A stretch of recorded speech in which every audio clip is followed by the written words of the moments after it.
And I use Mexicano, Latino, Hispanic, all interchangeably because I think it's all the same. Sometimes I say Latino because that's kind of the LA, that came out of LA. They started saying Latino and Latina. Because when I was little, it used to be Latin American. But then they fought that because Latin American was very Latin American. And if you're Mexican American, you're really not Latin American.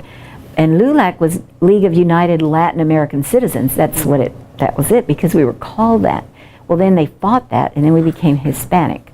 And then some people became Chicano. But the older generation, like my dad and my uncles and aunts, they could not stand the term Chicano because they felt it came from chicanery, which is a very low-life person, kind of a slick, sleazy kind of person. So he never liked Chicano. Chicano never bothered me. To me, Chicano was just an American born in the United States that had Mexican descent, you know.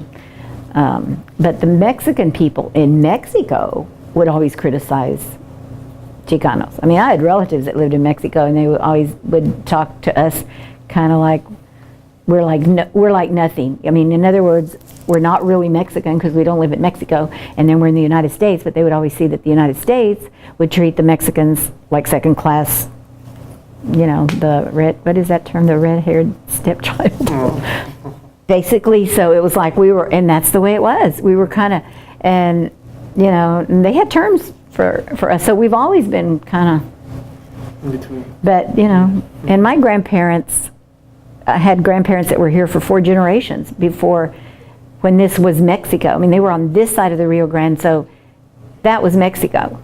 You know, it was colonized by Spain. I mean, it was, you know, New Spain. It was Mexico, but they lived in what was Mexico. But then when the Treaty of Guadalupe Hidalgo in 1846 or something separated it, well, I had relatives on that side of the Rio Grande, and I had relatives on this side of the Rio. So these had been here for generations, 4 and 5 generations.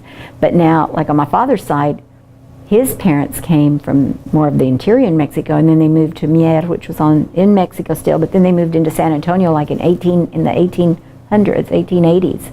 They moved to San Antonio. So basically, on the paternal side of the family, I'm 2nd generation.